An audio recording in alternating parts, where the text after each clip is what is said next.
Hello you guys, welcome back. I hope you've all had a great week. I'm sitting down today to do a very highly requested video, and that is finally my video on long distance relationships, kind of my experience and some tips that I think will help build a healthy long distance relationship, some things you need to understand before signing up to one.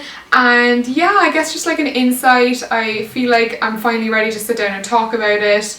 I've kind of been putting it off, I don't know why, because I am excited to make this video, but I think deep down I am sort of a little bit like emotional about making it, and this is my second time trying to film it. But it's a very honest, a very real review of, my experience. And yeah, I would advise you to grab a cuppa. We might be here for a while. And yeah, I hope it helps you in your relationship, or if you just want to nosy around mine. So just to give like a bit of context to this video, I guess I better tell you a little bit about my own relationship. I have been in a long-term relationship with my boyfriend since I was 17 and a half, so I'm now 24 going on 25, so it's been a while. And out of those almost 7 years together, almost 3 of them have been long distance on 2 separate occasions, and 3.5 of those years, maybe 4 of those years, were spent living together. So very, living out of each other's pockets kind of situation. So I've experienced both sides of it. I do feel like this time round I've been living on my own here in New York for just over a year. And I feel like this time I was a bit more prepared because we did start out as a long distance relationship, so I kind of was very familiar with the feelings of one. I don't know if I could have done it if it was a different situation where I knew Cahill and we lived together and then I went off into the long distance relationship. All I know is that my previous experience with him doing this definitely helped. So there's a little bit about us. And before I get into the tips and sort of my experience in a long distance relationship, I think the one word to sum it up is emotional. It's an extremely emotional journey. You will feel all of the feels, all of them, ones you didn't even know existed. The number one thing that comes to mind in a long distance relationship is that you have to be understanding, and understanding in so many different ways, but everything that bothers you, you just need to like take a step back, be mindful and think, okay, how can I be understanding of this situation? And first of all, you need to understand that a long distance relationship is not the same as a normal relationship.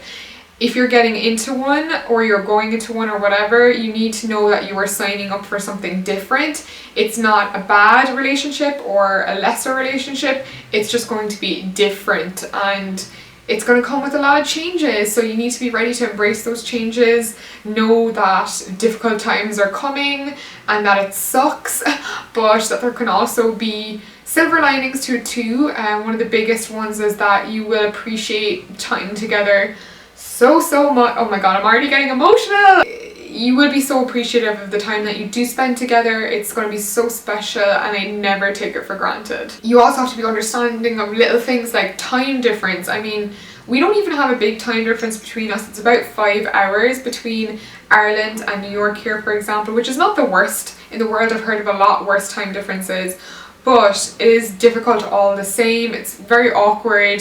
For example, when I wake up, it's already lunchtime in Ireland, and when I, let's say, finish work 5 or 6 o'clock, it's bedtime in Ireland as well. So there's only certain chunks of the day where you can find to talk to the other person sometimes, and sometimes your schedules just won't go at all, and it might be a few days before you get to pin each other down. Even something as simple as just picking up the phone at a certain time of the day can be quite difficult, and I never really understood this from Cahill's perspective. Like, sometimes I'd wonder why he'd find it so hard to remember to call me in the evenings or blah blah blah. And actually, when I was home recently, and I found myself finding it really difficult to just call my girls back in New York when I wanted to catch up, because by the time it was a good time to call them, it was evening time for me, and for me that was like my wind down time. I didn't want to pick up the phone and call people as much as my heart wanted to. I just couldn't seem to just do it. Secondly is maturity, and this definitely will play a big factor into how far the relationship will go. Obviously me and Cathal have been together a long time, so we trust each other, we're very committed,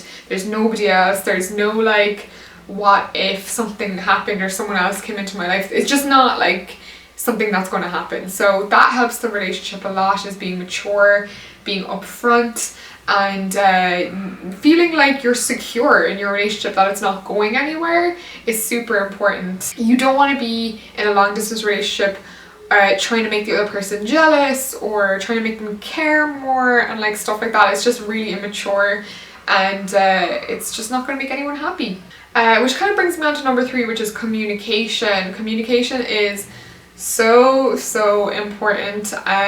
You have to be vocal about things that you aren't happy about, feelings, emotions that you're experiencing, even if they don't make any sense. Just express them to the person and try and be as honest as possible. I mean, don't go too far with it. Like, you don't want to get to the point where it's like overly naggy or overbearing, or to the point where it's like ruining the relationship. But for example, I've always been quite vocal. Like, if I'm not happy with something, I will say it. Also know when to stop and to recognize when the person is making an effort, and to also give them their chance to express themselves to you, because your partner may not be somebody that's very expressive, may not even realize they're feeling things deep down. They might just, like, for example, my boyfriend, he's very laid back, doesn't think about his feelings too much, but you know, if you really dig in deep there sometimes, and if the person's acting kind of differently, it may have something to do with how they're feeling deep down. So give them a chance to kind of speak as well. Number 4 about a long distance relationship, which is so sucky, but it's that you will fight. It's inevitable. Now when I say fight, I mean, God love him, Cathal just kind of sits there and takes whatever I throw at him. He's not one to argue or fight back too much, but it's inevitable. It's just the distance is a big pressure, and that lack of physical connection is a big, I don't know, just puts pressure on the relationship, obviously. But the worst bit about it is that there is no kiss and make up if you are in a real long distance relationship and you just can't see each other. It's way different than a fight when you're living together, because there is no kiss and make up, there is no physical contact, there is no facing the issue. You could literally go days without, if you're really stubborn like me, like I would just not pick up the phone and not text back for like days. I'll just be in a rage. And it's awful because it's not a nice feeling, and you don't want to be like that with the other person, which is a big part of the healing process of any confrontation, I guess, in a relationship. So, ooh, girl, get it together. My voice is rattling. Which again kind of segues into number 5, and that is accepting the other person's faults and accepting who they are, and knowing that people don't change a massive amount, but they can try. And yeah, it's really important to just be understanding and peel back everything they don't do and realize what they do for you, which can be hard to see sometimes. Like, for example, I'm a very romantic person. Cathal, like, he's not completely devoid of a romantic bone in his body, but anything that requires like planning and a bit of like forethought, he's not particularly great at. Like, he's not a big multitasker, and he's really busy the last couple of years with architecture, so sometimes it can be difficult to kind of swallow that pill, especially because I do love days like Valentine's Day, and I love my birthday and all those kind of silly days of the year that are totally corporate and silly, but I love them anyway. But it's actually stopping to realize that, you know, everybody has faults, you're not perfect, they're not perfect, and it's about letting them love you the way that they love you. Everyone expresses love differently, but he's so great at surprising me when I least expect it, and he really does know me and my taste and what I like, and those times where he has surprised me are so much nicer than the days that I'm supposed to expect something.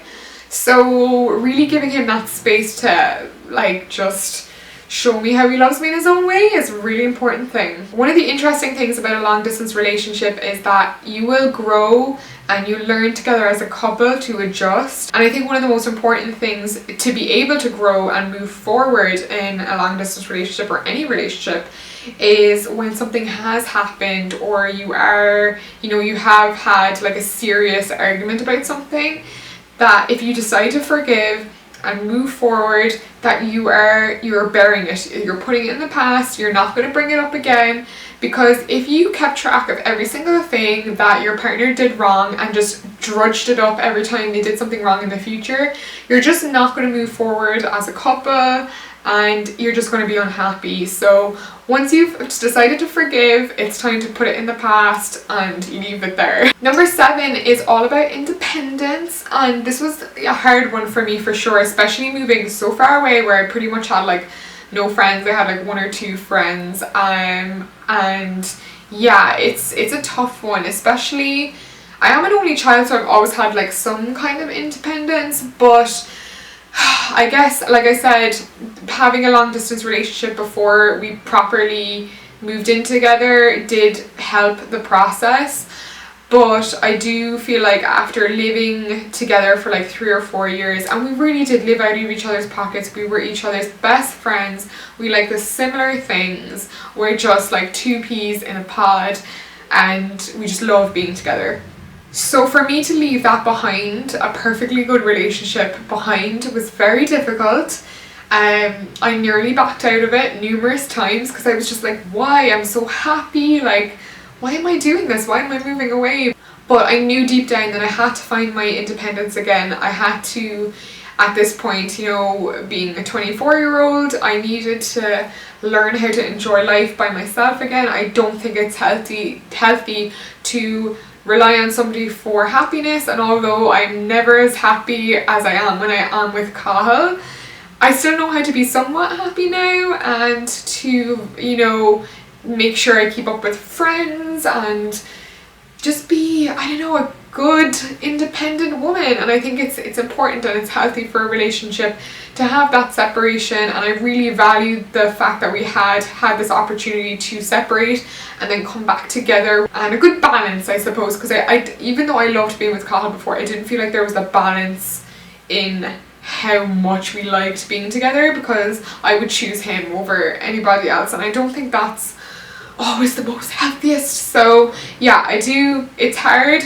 and it's tough, but I feel like if you're like me and you said you've always wanted to do something like move away and live in New York, you need to go do that. You can't put your relationship in front of a dream that you've always had.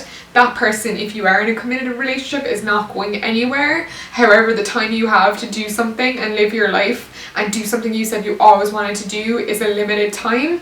So go do that thing. Whatever happens, happens. I've seen couples break up from long distance relationships and get back together at a later date when one person's moved back. If something bad happens to you in a long distance relationship, it doesn't necessarily mean it's the end. So that is why I think that it's definitely important to not burn bridges, because you never know where it's going to take you in the future. On to number 8, which is a very important component again, and it is the future plan. And I do think for the success of a long distance relationship, there does need to be some kind of future for the both of you. I think you both need to be on the same page about where you're both going to end up in the future, how you're going to be together, where you're going to be together. I think to just go into it blindly and not know where things are going to end up, like for example, I know I'm going to go back to Europe at some point, so that to me is the future plan. Like, I'm not going to be here for an extensive period of time. Cathal could come over here, technically live with me here for a little while, so there is various different plans, like a plan A, plan B in place, and that gives you something to look forward to. And if you don't have that thing to look forward to, I think it's very difficult to be optimistic about the success of a long distance relationship. Also, I think to end on this, it's really important to know that if a relationship or a long distance relationship doesn't work out for you, it doesn't mean the person does not love you. It just means that the circumstance for you to be able to love each other is not right. You or the other person may not be getting what they need from the relationship for it to survive. And it's all about circumstance, it's all about the type of people you are, and I've seen it happen. Some people can be together for years, be totally on the marriage route, and then long distance can just break them up because they're just not prepared for what's to come. And it really does not mean that they don't love each other, it just means that they can't love each other when they're apart. And I think it's important for you guys to know that it doesn't mean the person loved you any less, it just means that it's just not the right way for them to have a relationship, and some people are suited to it and some people are just not, and that's okay. You know, whatever is meant for you won't pass you by, as they say. So that was it. That was kind of my experience in a long distance relationship. I hope you found some of the tips helpful and comforting. Everyone's journey is different, everyone's relationship is unique, and I definitely don't think just because somebody moves away that it's not worth giving long distance a shot. I'm very, very happy in my relationship.